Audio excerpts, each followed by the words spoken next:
So in this video, I'm going to try to go over my pre-existing condition that I've been dealing with for 25 years.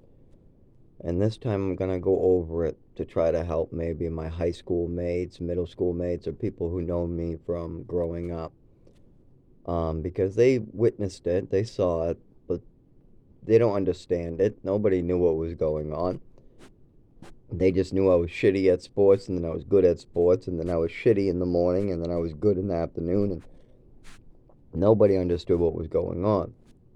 So when I'm indoors or near heat and I'm sitting down, I used to be, and most of the time still, I'm fine. If I'm not using my legs or nervous system, if I'm next to heat and I'm not feeling a shiver going down my spine and my whole body causing my limbs to start twitching and shaking and I'm not falling on the ground seizing, if that's not happening, then I'm okay. So let's use my high school for instance. Now, I went to a special ed high school in Tewksbury, Mass. Tingsboro, Mass. Anyways, it was a special school called the Mac Special Collaborative or whatever. Anyways, in the mornings, sometimes we have to wait at the door for 5 to 10 minutes in the cold waiting to come in. Now, about 3 to 4 months a year, I would have trouble doing this. I would be in a lot of pain. I sometimes would be squatted on the ground, and everybody else would be standing and going, Zach, why are you squatted? Say, it's cold. And they would say, so? And I would say, it's cold out. That's why I'm squatted on the ground. And everybody would go, so? And I wouldn't understand why I'm the only one squatted because it's freezing cold. Now, here's another instance. During spring, fall, and winter, I sucked at sports. I couldn't catch a football. I couldn't throw a baseball. I couldn't swing a wiffle bat. I couldn't do any sports whatsoever. Even indoors. If I was outdoors in the cold and then I came indoors, I had more trouble using my arms, legs, and nervous system.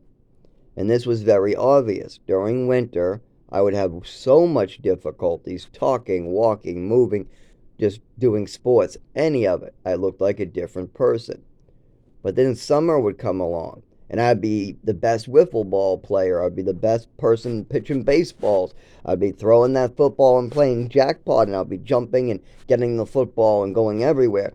And everybody would say, "Well, what happened?" Now it's the African American kid, Marcus and Zach are the only two athletic ones in the school. You got Marcus and Zach head to head at wiffle ball, head to head at football, head to head at everything. And then winter comes in, and Marcus is the best, and Zach is the worst in the whole school. What? And then we have no competition for Marcus. What the hell happened? Why during summer does Zach go head to head with Marcus just fine and give a and then he's like, oh man, this is more difficult. During summer, Zach can play basketball. During summer, Zach could do a lot of sports and he's fantastic. But then once when he starts getting cold, or once when the nervous system gets too much pressure on it, or if he's not feeling good and he has an infection or a flu, all of a sudden Zach has no ability to do any of these things. Or he seems really bad outside, and then he comes inside near a heater, sits down, and boom, he's a different person again. So people didn't understand what was going on. So a lot of people didn't realize, well, Zach seems fine, he's just bad at sports. Well, how about during summer? Well, then you're good at sports. Then how about winter? You're bad at sports. How about why was I the only kid squatting outside? During winter, I used to have to squat while other people were standing. What was up with the shaking? What was up with the 25 years of this? I mean, like for instance, why was at age 7 when I was on the beach when it was cold and got windy, I was the only person. I was begging, crying to go home. Everybody else wanted to stay. They were comfortable. Then when it was time to go home and everybody was leaving, I can't move my body. This is at Hampton Beach. We're visiting some relatives, one of my mother's best friends slash aunt, and I can't move my legs. I can't get up. They tell me they're going to leave me there if I don't get up and move. I try to get up and move. I cry. I can't. At this point, at 7 years old, my mother and everybody just leaves. They leave. Now they get all the way down the street, and they're waiting for me to get up, but I can't. I can't move. I'm too cold now. I told them I wanted to go a half an hour earlier because something was hurting me. I was crying, but you guys wanted to stay, and now I can't move. So then eventually, my mother comes back all the way across the street, all the way back to me, where I'm stuck on the beach cold, grabs me, rips me up, starts screaming at me, verbally abusing me, and then walking me back across. Then she acts all sweet when she gets back to the group of people, um, uh, my aunt, you could call her, that's now married to my father after my mother passed away in 2011. You got all this stuff going on. By the way, that whole situation is crazy. The whole situation, my whole life, beginning to end, is one roller coaster that has loop-de-loops with other people's choices. I mean, my whole life, every choice that was made on my behalf seems completely, utterly crazy or difficult. At age 1, I was born to a 15-year-old mother. At age 2, the father was put in the prison and we were living in a tent. At age 2, I was taken from my mother and put in an orphanage.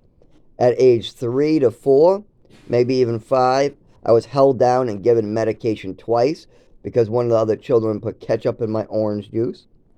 At the age of 6 to 7, I was given an extra whole bottle of Epicac. I was also given an overdose with no ambulance or ride. At this point, I was brought into a lot of doctors and physical therapists. They started to realize something was wrong with me. So then my mother made the choice to put me in ballet and girl sports and move me to Texas. At this point, I was moved to New Mexico. In New Mexico, I was seriously abused and hurt, just like I was in Westford before this. At this point, I was brought to Maine to go so my parents could go vacation for 6 months. No education, nothing for me whatsoever. Then I was brought on a bounce to Maine, the Mass, the Maine, the Mass, the Mass, the Mass, the Mass, the Maine, the Mass, the Mass, the Mass, Florida, Texas, Colorado, Hawaii, Maine, Mass, Maine, New Hampshire, Mass, program here, program there. And that's the shortest version of my crazy life. If I try to give you the full version, it goes up and down a lot more than that. You got so many ups and downs. You got so many ODs. You got so many medications. You got my mother twisting and manipulating doctors. You have her going insane.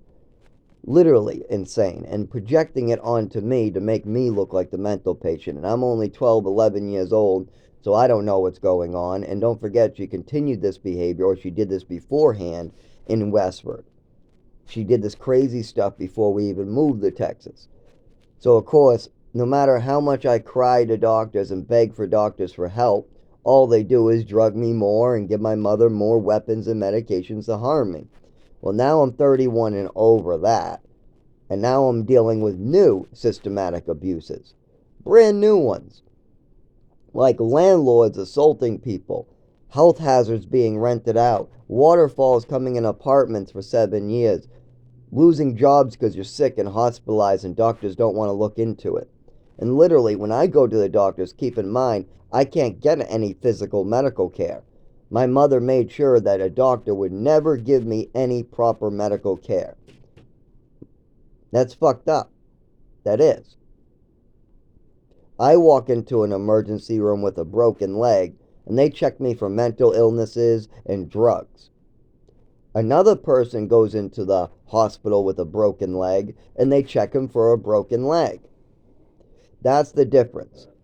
I go to the hospital with COVID and the flu. They have me go to work and spread it. You go to the hospital with COVID and the flu. They have you go to the doctor again and again to get it written down on paper. You go on welfare, and then you go back to work. But see, me, that never happens to me. For one, I barely can get a COVID test done.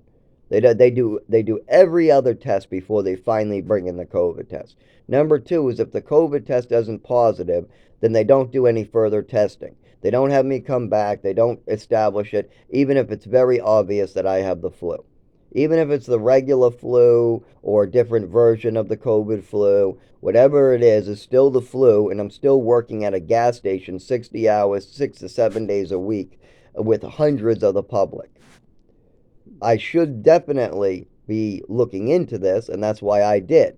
I went to my primary care and the emergency room, but both of them had me go back to work. They gave me like a 1 day sick note. Then I called and went back, and they all told me, no, no, no, you got to go back. We're not giving you any further paperwork. Okay. It isn't the first time that somebody made me get hurt. It isn't the first time I was told to work while bleeding into some place or crawling around. I don't have a choice. If I say, no, I'm not going to work, I lose my job, I lose my apartment, and I have to live in the woods like an animal again. I'm not doing that. I'm not going to live in the woods like an animal again. I did that for 4 years. I'm not a fucking animal. People, I have human rights and civil rights. Stop treating me like a fucking animal, or you're going to make an animal. If you treat people like an animal, and they have to live in the woods like an animal, and they go to the doctors and they're treated like an animal, and they're kicked on the ground like an animal, you're going to create an animal. That's what happens when you back people into the corner and treat them like animals. They act like animals. And we need to stop doing this in society. And I am absolutely fed up with it. Right now, I have video footage of my landlord throwing me to the ground, kicking me in the ribs for giving him a notarized letter on the behalf of David. Now, this is an 84-year-old old man who's being hospitalized with two other people who are getting hospitalized, who have got a letter legally notarized to give to him, and he slams people onto the ground. He assaults them in the house. Well, this time it was on camera. This time we got it on camera, but guess what? They're not going to do anything. Not just that, waterfalls have been coming into this apartment for before we moved in. The landlord knew that whoever moved in here was going to get sick. He knew this ahead of time. But yet he still rented this place out. He knew that there was waterfalls coming in because we told him. He refused to repair it. His maintenance knew there was problems, and his maintenance was assaulting people. Nothing was done about it. That's not even the only issue here. So you also got hate speech on a regular basis for 6 to 7 years. I've had to hear hate speech after hate speech from my landlord. Things that have nothing to do with me. Just his opinions. Like if I'm wearing a tie-dye shirt, I must be homosexual. That type of stupid-ass opinions. This landlord is completely verbally abusive. He's committed hate crimes, assaults on camera. Not only that, he's allowed waterfalls to come in before we even moved in. And we've been here for, I'll say 7 years, probably closer to 8. And this was very visible from the outside of the building and the inside of the building. Not only that, these waterfalls are gaping holes that you can stick your fist out and wave to people outside. So literally the water can come straight in, down the walls, in the siding, right behind a heater, and grow pounds of mold. We have a mold farm here. We do. We have a farm inside our walls growing mold. And there's only about maybe 3,000 pounds of mold in this building. That's probably what's holding this building up.